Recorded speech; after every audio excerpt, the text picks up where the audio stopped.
하나님의 말씀 요한복음 3장 31절부터 36절까지 말씀입니다.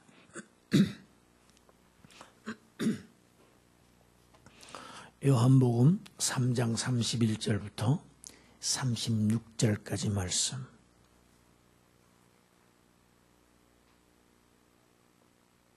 읽겠습니다. 이로부터 오시는 이는 만물 위에 계시고 땅에서 난 이는 땅에 속하여 땅에 속한 것을 말하느니라. 하늘로부터 오시는 이는 만물 위에 계시나니 그가 친히 보고 들은 것을 증언하되 그의 증언을 받는 자가 없도다. 그의 증언을 받는 자는 하나님이 참되시다는 것을 인쳤느니라. 하나님이 보내시는 이는 하나님의 말씀을 하나니 이는 하나님이 성령을 한량없이 주심이니라. 아버지께서 아들을 사랑하사 만물을 다 그의 손에 주셨으니 아들을 믿는 자에게는 영생이 있고 아들에게 순종하지 아니하는 자는 영생을 보지 못하고 도리어 하나님의 진노가 그 위에 머물러 있느니라. 아멘.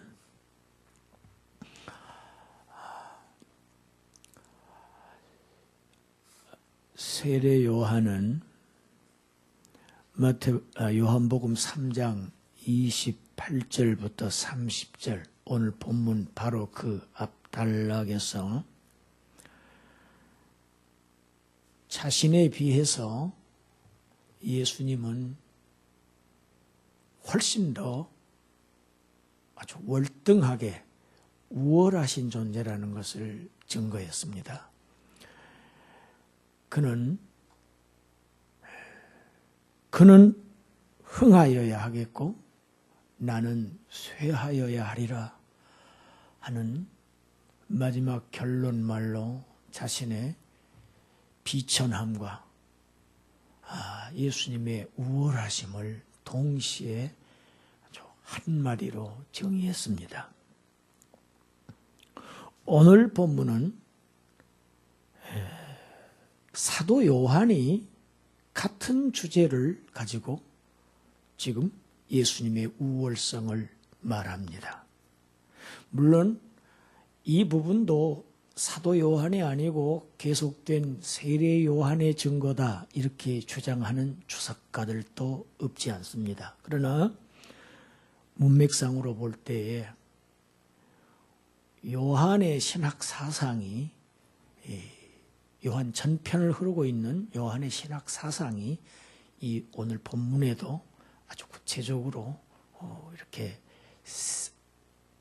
세밀하게 표현되어 있다는 점을 보면, 조화를 이루고 있다는 것을 보면 세례 요한의 증언이라기보다는 사도 요한의 증언으로 보는 것이 더 옳지 않나 이런 생각을 합니다.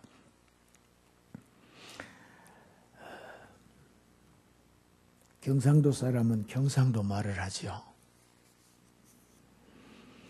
전라도 사람은 경상도에 가서 오랜 기간을 살아도 어딘가 전라도의 억양이 나오게 되어 있습니다.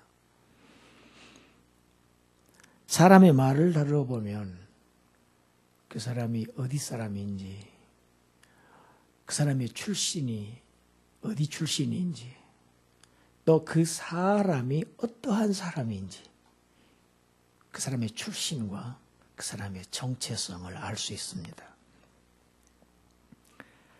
세례 요한도 회개의 세례를 베푸는 이러한 예수님의 길잡이로서의 그 사명은 하나님께로부터 부여받은 것입니다.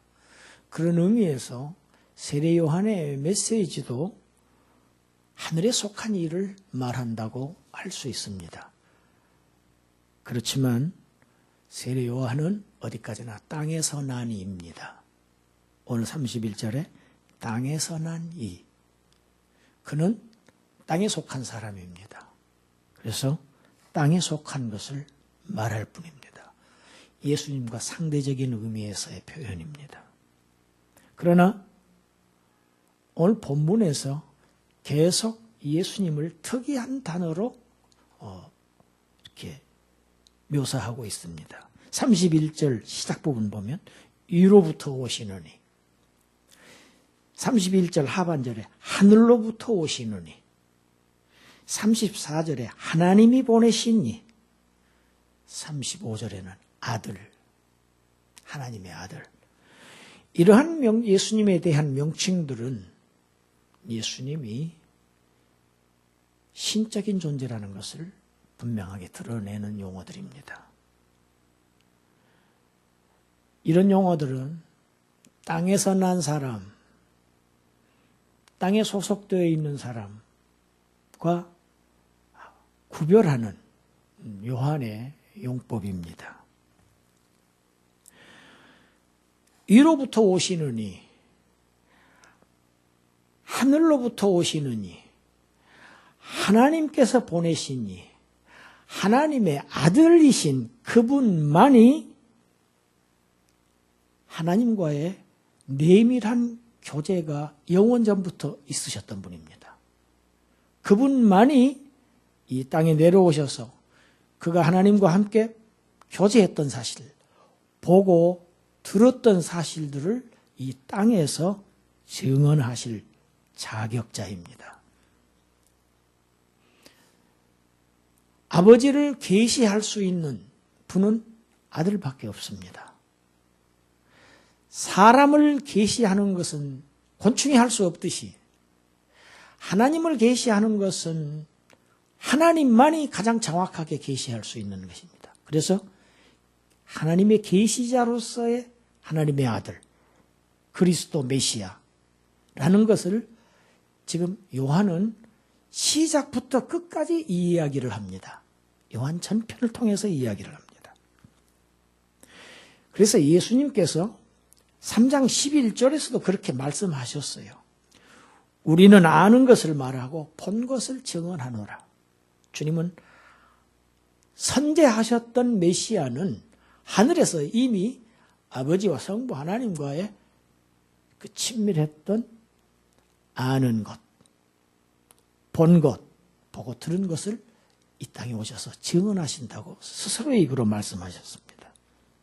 그렇기 때문에 예수님의 말씀은 다 진리일 수밖에 없습니다. 영원 전부터 하나님과의 그 교제 안에서 보고 들은 것을 전하신 그의 말씀은 진리일 수밖에 없습니다. 그래서 예수님은 나는 곧 길이요 진리라고 분명하게 주장하신 것입니다.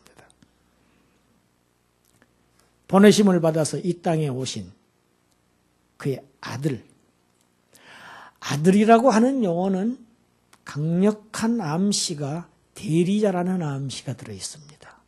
전권을 부여받은 대리자로서의 아들입니다.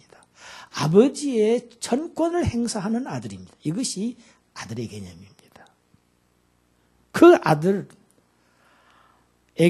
하나님의 성령을 충만하게 해주셨기 때문에 예수님의 지상생애 전반은 출생부터 성천에 이르기까지 어느 한 부분도 어느 한시도 성령의 역사가 아닌 것이 없었습니다.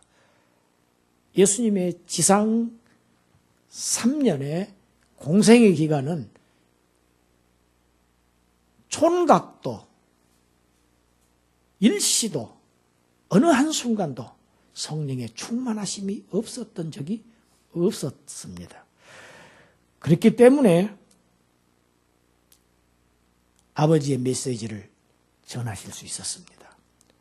성령으로 충만하게 채워지지 않으셨다면 그의 잉태부터 그의 출생부터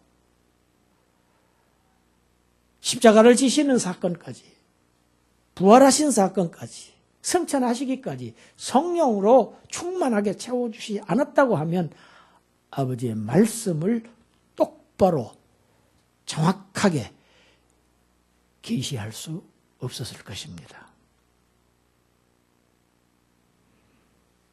그러니까 인자로 오신 이 아들이 아버지를 증언하신 것은 성령의 역사로 하신기 때문에 창세기에 나오는 청지 창조의 사역과 마찬가지로 예수님의 지상 사역도 삼위 하나님의 공동사역이심이라는 것을 알 수 있습니다. 예수님의 지상 공생의 3년 사역은 성삼위 하나님의 사역이었다는 것을 우리가 알아야 합니다. 예수님만 계셨던 것이 아닙니다.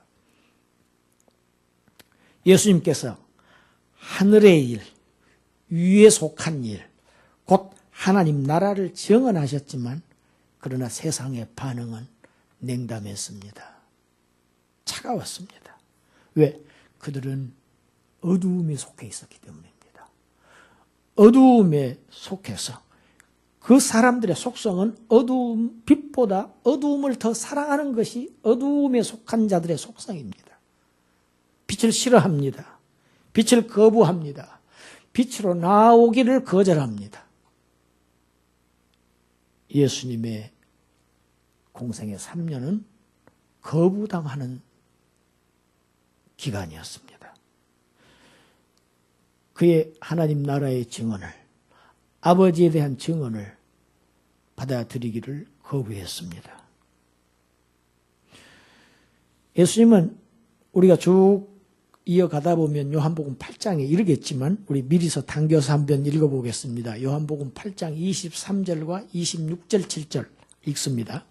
예수께서 이르시되 너희는 아래에서 났고 나는 위에서 났으며 너희는 이 세상에 속하였고 나는 이 세상에 속하지 아니하였느니라. 26절 내가 너희에게 대하여 말하고 판단할 것이 많으나 나를 보내신 이가 참되심에 내가 그에게 들은 그것을 세상에 말하노라 하시되 그들은 아버지를 가리켜 말씀하신 줄을 깨닫지 못하더라. 세상은 깨닫지 못합니다.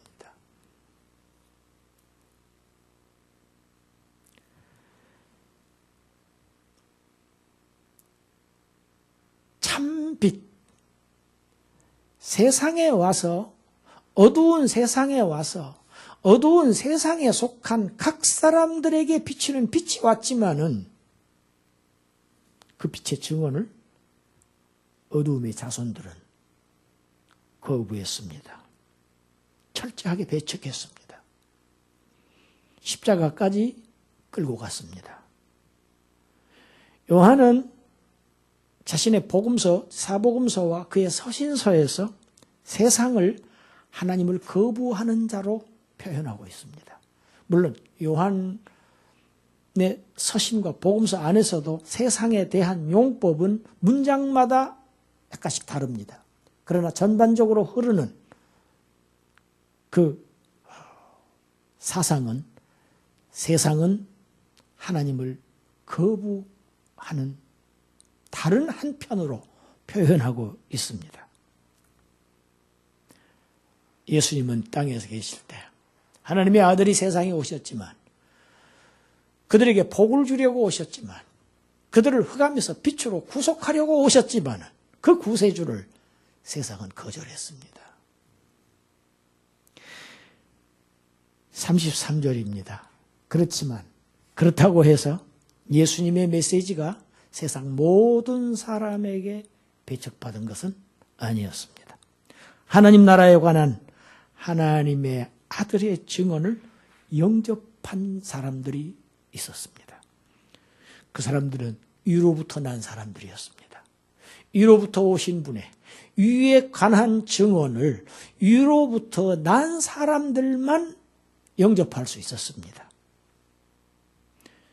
그 사람들은 위로부터 난 사람들, 성령으로 거듭난 중생한 소수의 사람들이었습니다. 이 사람들은 위로부터 오시는 이의 이 증언을, 하늘의 증언을 받아들여서 하나님이 참되시다고 증언했습니다. 그렇지만 이 예수님의 증언을 배척한 사람들은 하나님을 거짓말쟁이로 만들었습니다. 진리로 받아들이지 않았습니다. 거짓말쟁이로 받아들였습니다. 이 내용은 요한일서 5장에서 요한이 이렇게 다시 해설합니다. 요한일서 5장 10절부터 12절까지를 우리 함께 읽습니다.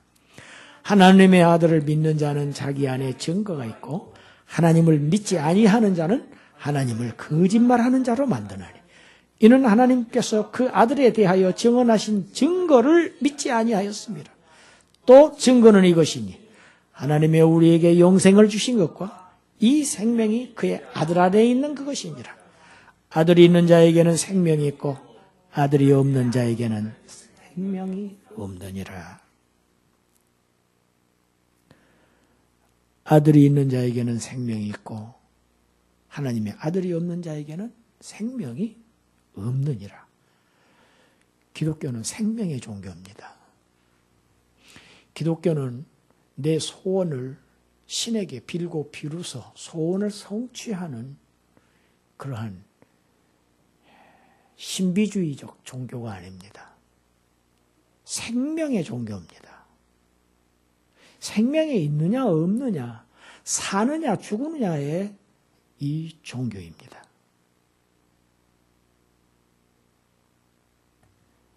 이 생명이 그의 아들 안에 있다고 하셨습니다. 아들 안에 있는 생명, 이 생명을 받아들이기를 거절하고 죽은 자들로 남아있기를 원한 것입니다. 아버지께서는 아들에게 모든 권세를 주셨습니다. 아들을 사랑하셔서 만물을 다 아들에게 주셨다고 했습니다. 만물을 아들에게 주셨다. 이 말씀은 부활하신 예수님께서 승천하시기 직전에 마태복음 28장 18절에서 마지막에 말씀하셨습니다. 하늘과 땅의 모든 권세를 아버지께서 내게 주셨다고 했습니다. 하늘과 땅의 모든 권세를, 주님께서 지상 사역하시는 동안에는 땅에 속한 권세만 주셨습니다. 그래서 스스로의 입으로 땅에서는 내가 죄 사함의 권세가 있다고 하셨습니다. 병자를 일으키시면서 내가 죄 사함을 받았느니라 하시니까 종교 지도자들이 항의했습니다. 내가 누군데? 하나님이 죄를 사하실 권세가 있는데 감히 내가 죄 사함을 선포하느냐? 그때 예수님은 그렇게 말씀하셨죠. 인자가 땅에서는 죄를 사할 권세가 있는 줄을 알게 하려 하십니다. 십자가의 사역을 완수하시기 전까지의 주님은 땅에서만 그의 권세가 제한되어 있었지만, 국한되어 있었지만, 십자가의 사역을 완전히 속죄의 사역을 완성하시고 부활하신 예수님께는 아버지께서 하늘과 땅의 모든 권세를 주셨습니다. 그러니까 그 권세에 기초해서 너희는 천하 만민을 제자로 삼으라고 대유임령을 발하시고 승천하셨습니다.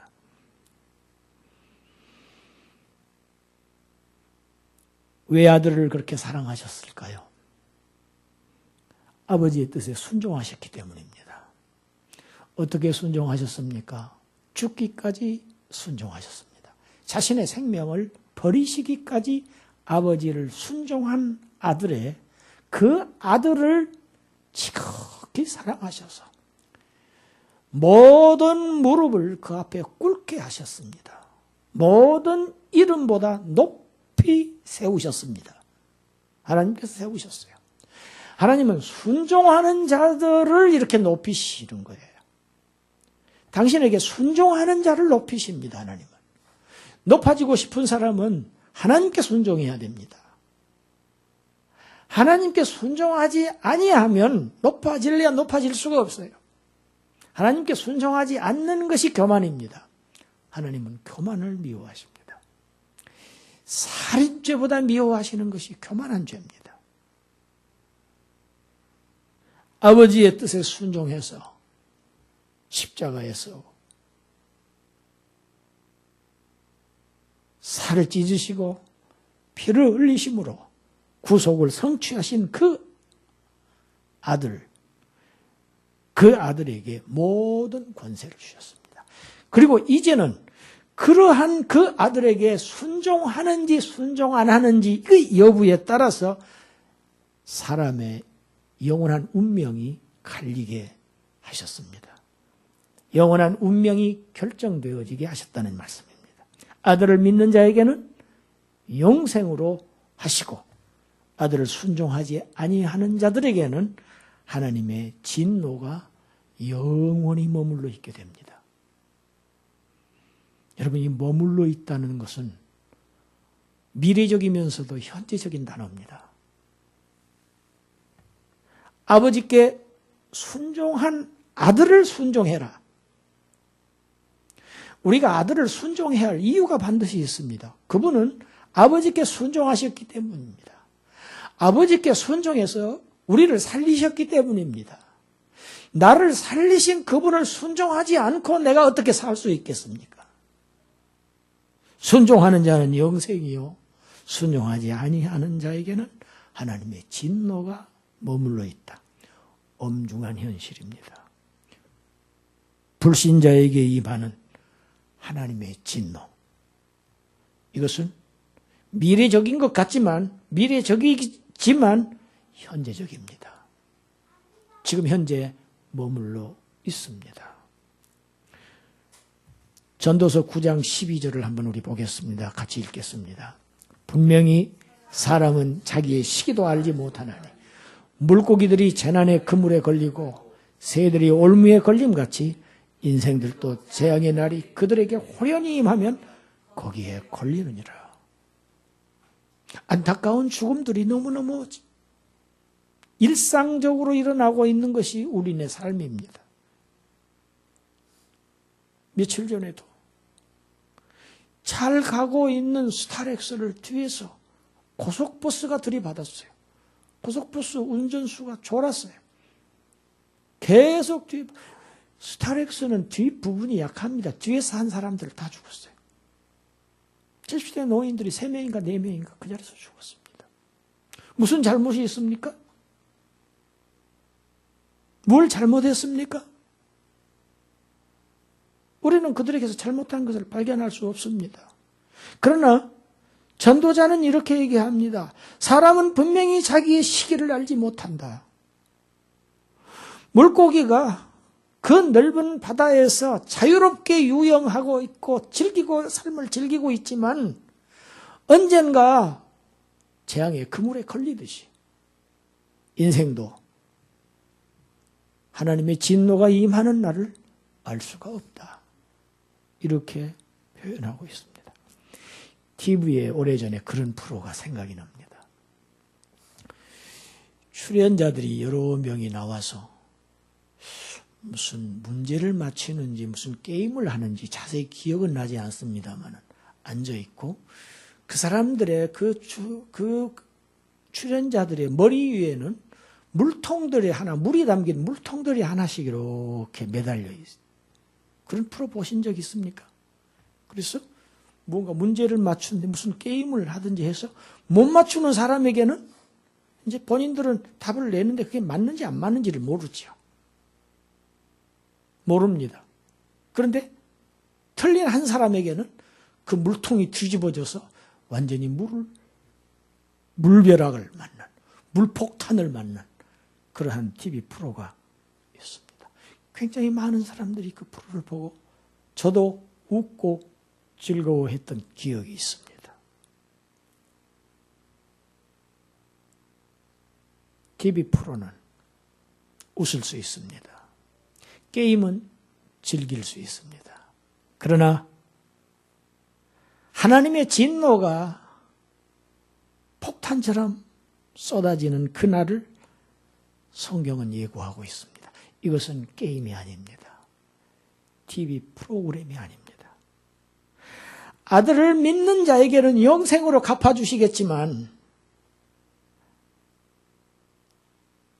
아들에게 순종하지 아니하는 자에게는 끝이 없는 하나님의 진노가 이미 그들의 머리 위에 지금 대기하고 있다는 사실입니다. 언젠가 알지 못하는 그 시점이 도달하면 그 진노가 쏟아지고 만다는 것을. 여러분, 세상 모든 사람들이 다 홍수를 알지 못했습니다. 그때에는 비도 오지 않을 때입니다. 비가 오지 않는데 어떻게 홍수를 알 수 있겠습니까? 믿지 않았습니다. 그러나 한 사람은 알았습니다. 계시를 받은 노아는 알았습니다. 그래서 노아는 그 홍수에 대비했습니다. 홍수만 대비했던 것이 아니고 의를 전파했다고 얘기하고 있습니다. 의를 전파했다는 것이 무엇일까요? 홍수라는 하나님의 심판이 다가오고 있다는 것을 끊임없이 말했지만, 외쳤지만 사람들은 듣지 않았습니다. 노아는 하나님의 그 진노의 날을 예고했습니다. 오늘 본문에서도 요한도 아들을 순종하는 자에게 영생, 그리고 그 아들을 순종하지 않는 자에게 하나님의 영원한 진노를 지금 선포하고 있습니다. 노아처럼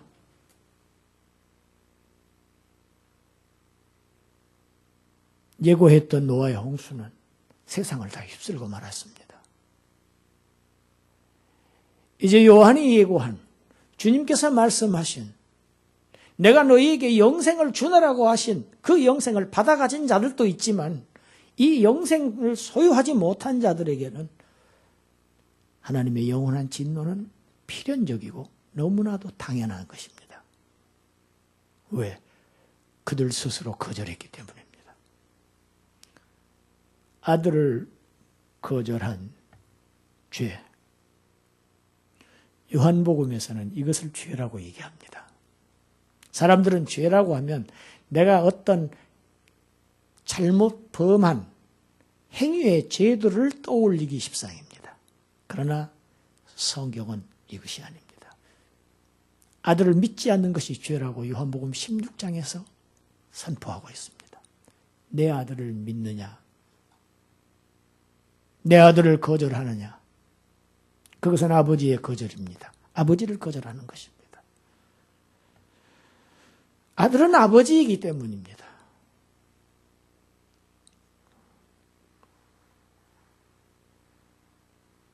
노아는 하나님의 나라로 떠났습니다. 요한도 떠났습니다. 이제 이 말씀이 저와 여러분들의 손에 쥐어져 있습니다. 이 말씀을 저와 여러분들의 손에 주셨습니다. 넘겨주셨습니다. 이제는 우리가 이 사명을 감당해야 할 사명자들입니다. 아들은 아버지를 증언했습니다. 그 아들의 증언을 통해서 영원한 생명을 획득한 사람들은 이제 그의 아들을 증언해야 할 차례입니다. 이것은 복된 사명입니다. 이것은 축복입니다. 이것은 마땅히 해야 할 일들입니다. 믿음으로 영생을 얻은 사람들은 아들을 순종하라고 외치고 그 아들을 증언해야 할 책임자들입니다. 이 복된 사명을 잘 감당하는 우리 교회, 저와 여러분이 되시기를 주님의 이름으로 축원합니다. 기도드리겠습니다. 하나님 아버지 감사합니다. 하나님의 영원한 형벌을 받을 수밖에 없었던 저희들, 아무 행한 것 없이, 아무 공로 없이 하나님의 성령의 역사로, 성령의 도우심을 통해서 그것도 우리가 그 아들의 증언을 믿었다는 이 사실 한 가지만 가지고 우리를 영생에 들어가게 하신 이 은혜, 이 사랑에 주님 감격한 사람들, 아버지 이 사랑을, 이 은혜를, 이 증언을, 이 아들을 증거하는 자들로 세워주셨사오니 아버지 허락하신 기간 동안 이 사명 잘 감당하다가 주님 앞에 설 수 있는 저희들 되게 하여 주시옵소서. 예수님 이름으로 기도드리옵나이다. 아멘.